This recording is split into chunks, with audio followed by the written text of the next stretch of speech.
this video is a channel update, just going through a few things that have changed or things I've been working on, or just sort of updates in general involving me and the channel. Okay, so just head on straight into it. As you can see in front of you there, it's a bit messy. These are all of the dioramas I've been working on. I'm going to take you through one by one just to show you what's going on. So I'm going to get to the first one and I'll see you guys in a sec. Right then guys, starting off with the first one, this being the oldest one. I'm not going to go through all of them in chronological order because I literally have no idea. Well, I have a rough idea of which ones I started first, but there's 3 or 4 which I'm not 100% sure, so I'm just going to do it in what I think. And yeah, so starting off with then the Fury It Salieri kit. Lovely kit. It's nearly done. This has been in the pipeline for a long time. I've added, since you last saw it, added the logs on the side. Yes, they are just bits of wood out the garden, because it's better than using the plastic ones, which I think looks quite good. Yes, still needs some more work. It's more now to do with the finer details rather than major building of the kit or the base itself. It's just, as I said, adding the details, sort of like the makeup, as it were. And then we've got some crates on the floor here, which have either fallen off, they chucked off when they were preparing for the coming attack. What else? We got the bullets, and also let me just grab something. 1 second. Right, so here you can see these hooks. They are going to be obviously what's holding the tarp to the side. I'm going to be hopefully doing some sort of loop with either, I'm thinking maybe some tinfoil or something like that. I'm not 100% sure what to do yet, but I'm going to be making some straps tying on there, so that's how the tarp is attached. Then turning around more, we do need to add some more bullet casings to the back. That's one of the only things that needs doing with it, along with a few other things which I'll show you in a minute. Now I've got the jerry can sitting on the side there, and then yet again I'm going to say log armor. I don't think it was log armor, because some people say it's log armor, some people say that it was logs, so if they got stuck in mud they just put it under the tracks and then they can get themselves out, which, yeah, I think that would probably be more likely. I'm not 100% sure, I'm just going to call it log armor. But and then we've got some more log armor on the floor there from when the battle ensued. I'm not sure if I've shown you this, but there's a 50 cal or 30 cal, I think it might be 30, yeah, 30 cal lying on the floor. We've now added a tow rope, as you can see. This is a copper wire tow rope that I purchased from eBay. I'm a big believer in eBay. I get most of my stuff from there, but yeah, that's quite nice. It adds to the detail.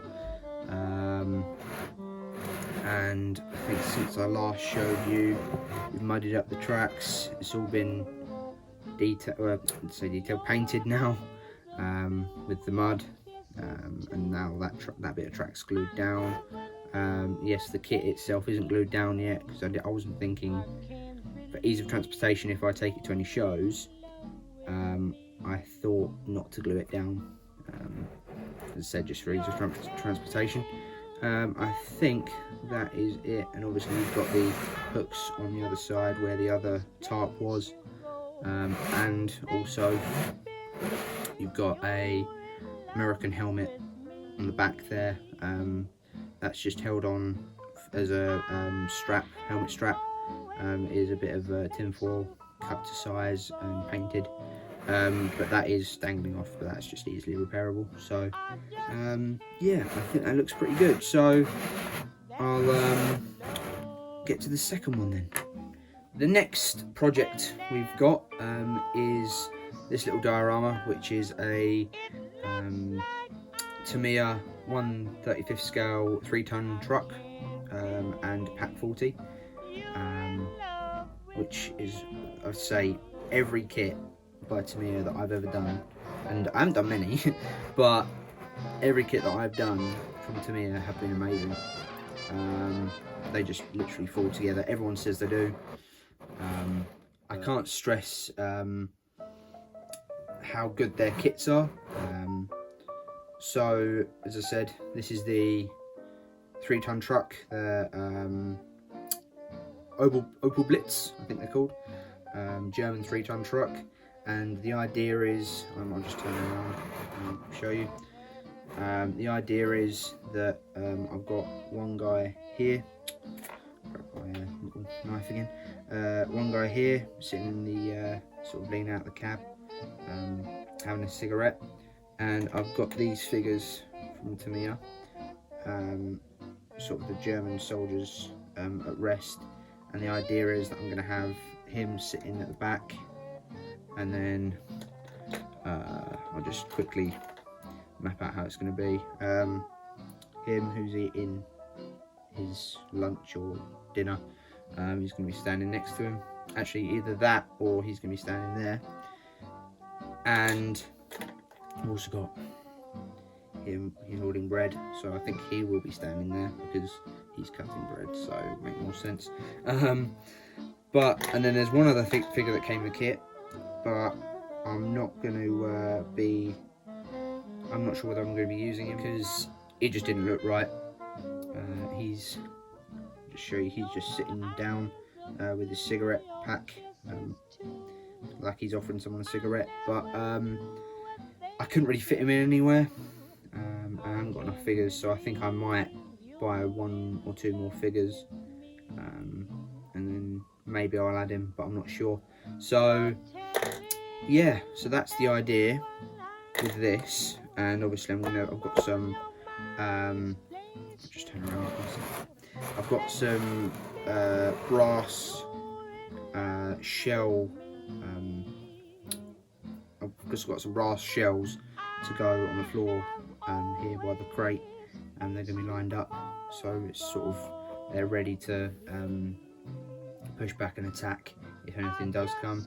Sort of the idea of this is that it's set around 1944 and probably a day after or a few days after D-Day, and I sort of got the idea from Band of Brothers.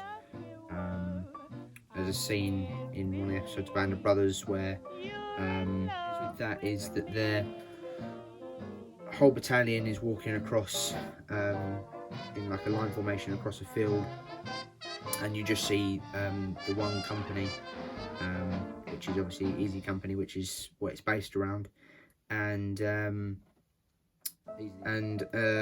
attacking force from the Germans, which were going to counter-attack a town that the Americans had taken.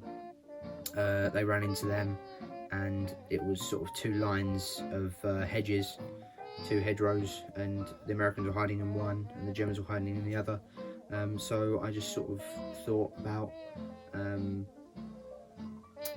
the line bit. So even though there wasn't a pack 40 in that, but you know, use your imagination, don't you? So yeah, not really much more to tell you about this one. So we'll move on to the next one. Right, so moving on to the next one. This one is based around the idea of Battle of the Bulge.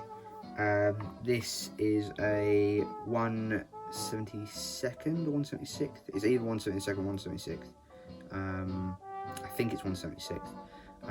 So that's a Jagdpanzer, and it's sort of gone into a building and rubble's collapsed on it when it was trying to manoeuvre into a different position, and then it's gotten stuck, and so the crew have clambered out and abandoned it. There's a German officer there just having a look at it.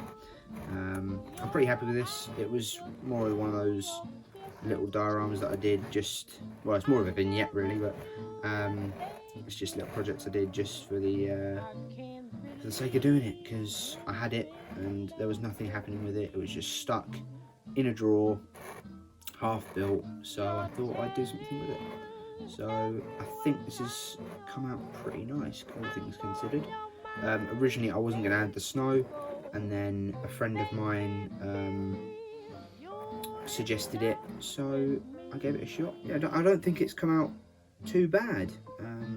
It's better than it being stuck in a drawer and not being looked at all. So yeah. So from this one we'll move on to the next one. So this one is more of a base rather than a diorama at the moment, or vignette, because I haven't got any figures for it. I have ordered a couple of figures for it, but unfortunately one of them didn't arrive, one of the packs didn't arrive, and the other one hasn't arrived yet, so hopefully it will, because the one that hasn't arrived yet is the one that I wanted most. So the idea out of this is that, yet again, Band of Brothers inspiration for this. So you've got a muddy track, which I think it's in the second episode, they come along like a farm courtyard, and there's a dead cow and a few cows grazing, and so they come across this guy hanging in a tree. His parachute has gotten caught on the trees. He's come down, and him and a few other of his mates have been ambushed by the Germans, and they're lying there, and he's hanging in a tree, dead. And then Captain Winters, because he landed without a weapon, he swapped his German rifle for an M1 Garand. So yeah, it is quite poignant. I was going to try and get it done for the for the 6th of June, just to sort of commemorate the day, but that hasn't happened because the figures haven't arrived. So yeah, the idea is I'm going to have some figures walking along here, the guy hanging in the tree, and a dead cow lying here. So hopefully it should turn out okay as long as I get the figures. Yeah, I'm hoping that it'll be alright. So there's not really a lot to tell you about this. I mean, I made the tree out of wire, and then put filler over it, and then put all the shrubbery on top of it. So yeah, and then I will quickly show you the parachute, just because you can't see it. So at the top, this is made out of tissue paper. I think it's just toilet roll, and I wet it and then put it on the tree and then painted it. It's got a few rips in it just to give it a bit of a bit of atmosphere, I guess. And then there's a wire hanging down there, which I will hang the figure on, so it's hanging in the tree. But yeah, there's not really much else to tell you about that, so let's move on to the next one. Right, so the next one is a 1/76 scale Bristol Blenheim by FX, and I have to say I'm pretty happy with this, because originally it was a kit that I was going to do properly.